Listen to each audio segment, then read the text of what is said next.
Greetings and welcome, fellow YouTubers. Yesterday I launched my Miley Cyrus Wrecking Ball video. It took me almost 2 weeks to make it, but I really enjoyed the time I spent making this. Although the song instantly had a copyright claim made against it, honestly I wasn't expecting anything less. I did this for the enjoyment of making the video and to grow my 3ds Max skills, not for any monetary actions, because at the moment I don't really make any money for YouTube. I do this for you guys, for you people out there. PSVR has been the next big thing I've been waiting for so long, and I am glad that I can share this with you guys. If you catch me on one of my live streams, sorry if I stutter a little when trying to talk to you. I just find it really hard to talk and game at the same time. That's why I tend to wait for a lull in action, a moment when I can just relax without getting blown up to talk to you about your questions. Speaking of which, I think getting Elite Dangerous would be great for this.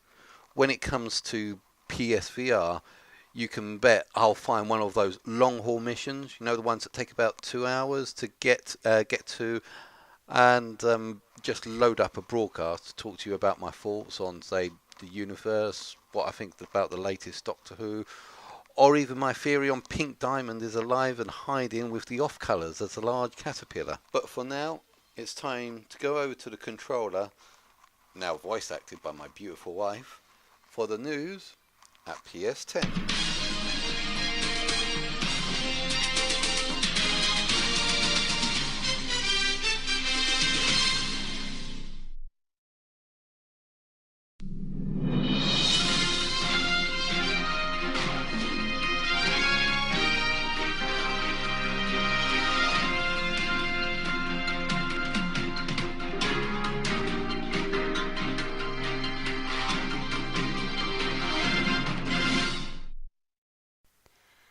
Thank you for that introduction, and welcome to the news at PS10. This week, we have been looking at the games offered in the August sale.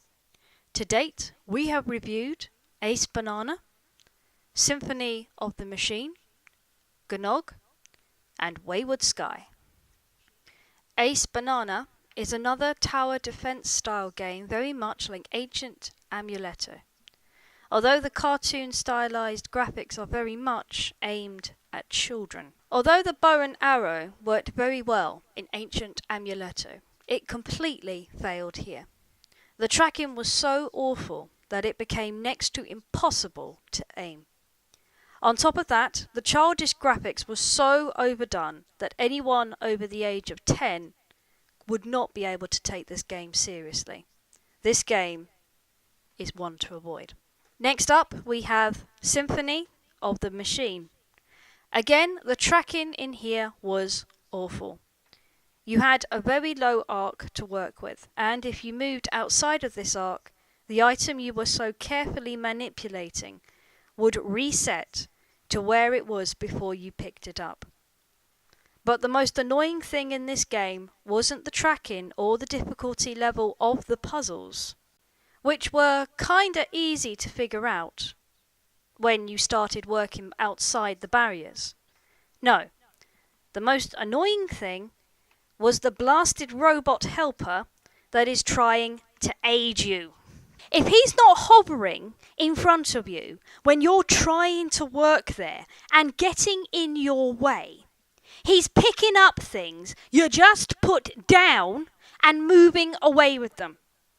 And when you do want him to come to you, he's hiding on the other side, stuck behind everything.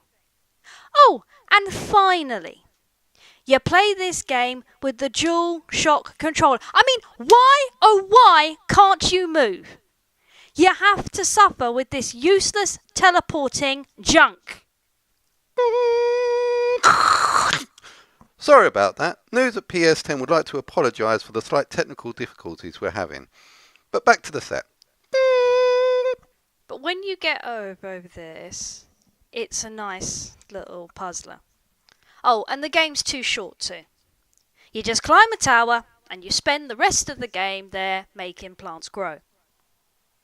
But all that aside, when you do solve each puzzle, or manipulate the tower in such a way you are treated to some wonderful visuals.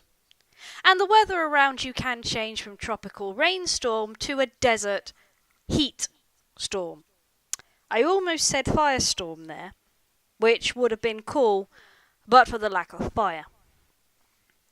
I would recommend this game if you want a short puzzler or like the manipulation of the tower to create some nice weather visuals.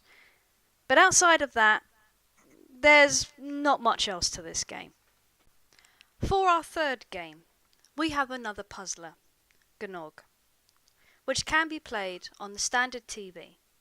But if you turn on your PSVR, you are treated to a whole level of immersion with light and sound.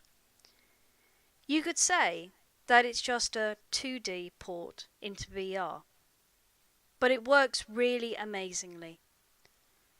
The puzzles are of a medium level quality, not too easy and not too hard.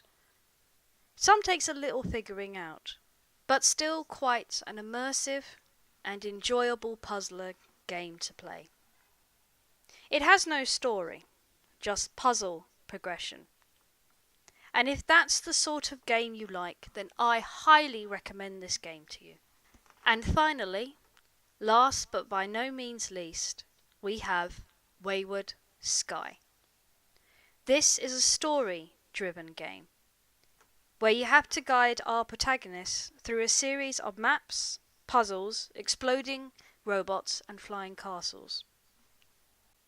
As you progress through the game, you uncover the truth about the Icarus and the mystery behind what has been shooting pilots out of the air. This game is really enjoyable and I recommend it as one of the top games on the August sale. It's an easy game to play, not very challenging, and completed in just a few hours. It has a cute, stylized, graphics-based engine, and I really loved the story playing behind it. Unfortunately, that's all the time we have on the news at PS10. Thanks very much for watching. Please don't forget to like and subscribe, and I'll see you guys next week on the news at PS10.